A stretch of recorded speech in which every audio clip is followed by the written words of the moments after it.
Nesse vídeo, nós vamos continuar falando sobre indicadores de ações, assim como no vídeo anterior, e mais uma vez vamos falar sobre 3 indicadores que eu considero ser extremamente importantes para que você consiga compreender o funcionamento de uma empresa e avaliar se faz ou não sentido adicionar essa ação na sua carteira. Então hoje os 3 indicadores selecionados foram margem bruta, margem líquida e dividend yield. Então olha só, já estou aqui no Investidor 10, já ensinei como chegar até aqui no vídeo anterior. Se você não assistiu, vale muito a pena você dar uma chance, tá? Eu já expliquei sobre PL, PVP e Payout naquele vídeo, então para quem está iniciando é muito bom dar uma olhada. Mas hoje vamos aqui para a margem bruta, né? O que seria a margem bruta? Vamos lá. Quando uma empresa vende algo, ela precisa ter uma margem de lucro. É assim que a empresa ganha dinheiro, certo? Mas essa margem nunca pode ser de 100%. Por quê? Porque a empresa precisa gastar com insumos para produzir aquele produto. Por exemplo, digamos que existe uma cafeteria que vende um café por R$10. O lucro dela não vai ser de R$10. Por quê? Porque ela produziu esse café usando outros insumos que ela comprou antes. Ou seja, ela gastou água, ela gastou o pó do café, ela gastou energia, e tudo isso tem um custo também. Então, digamos que a margem dessa cafeteria seja de 40%. Ela vende um café a R$10, mas de lucro ela obtém apenas R$4, 40%. Aqueles outros R$6 são destinados a pagar o café, a pagar a água, a pagar a energia gasta. Tudo isso é retirado da sua margem. Então a margem é só aquilo que te sobra como forma de lucro. No caso da margem bruta, só considera aquilo que só considera aqueles gastos específicos pro produto, como por exemplo o café. Mas ele não considera ainda os gastos com impostos, gastos mais variáveis, que você não tem como deduzir exatamente no preço daquele produto. Para que você consiga pensar no seu lucro, depois de já considerar impostos e todas essas outras coisas, é que a gente entra na parte da margem líquida. É aqui que você de fato vai ver o lucro, tá? Então, se essa cafeteria vendeu um café por R$10 e obteve como margem bruta R$4, depois de pagar os impostos, funcionários e todo o resto, de margem líquida, ela teve apenas R$1, como nesse exemplo aqui, que é do Banco Itaú, mas vamos levar ali para a nossa cafeteria, 11%. Então ela teria R$1,10 de margem líquida. Então, como é que você pode fazer para calcular esses dois indicadores? Aqui no próprio Investidor 10, se você vier nessa interrogaçãozinha, você já consegue ver. Lucro bruto pela receita líquida para você calcular a margem bruta, e para a margem líquida você vai precisar do lucro líquido divididos pela receita líquida. Então você pode perceber que a margem nada mais é do que o lucro na forma de porcentagem, enquanto que a margem bruta é o lucro bruto, a margem líquida é o lucro líquido, mas representados na forma percentual, facilitando bastante ali para quem não quer ver números muito grandes, né? Empresas que trabalham com números milionários, bilionários. Isso aqui facilita bastante, você consegue saber exatamente qual é a margem da empresa. É essencial que você que queira entender o funcionamento da empresa compreenda bem como funciona a margem líquida e a margem bruta.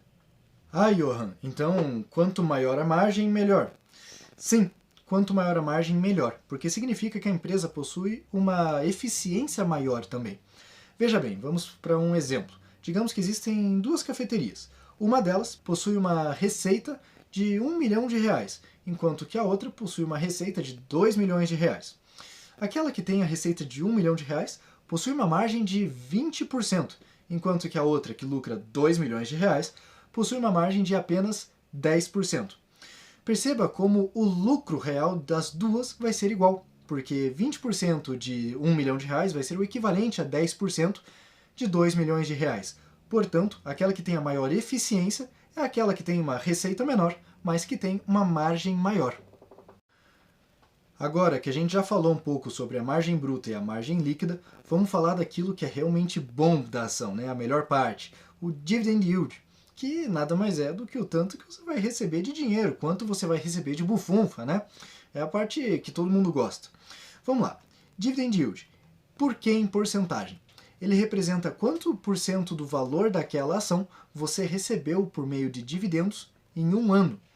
Por exemplo, uma ação que custa R$100 e pagou R$3 de dividendos possui um dividend yield de apenas 3%, enquanto que uma outra ação que também tem um custo de R$100 e pagou R$ 13 de dividendos, possui um dividend yield de 13%, um dividend yield muito maior porque você recebeu mais dividendos.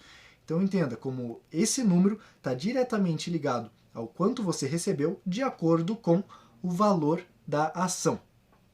Claro, dizer que o ideal para pessoas jovens são as empresas de crescimento não quer dizer que as empresas de dividendos sejam ruins. Eu, inclusive, sou jovem e ainda assim gosto muito de empresas de dividendos.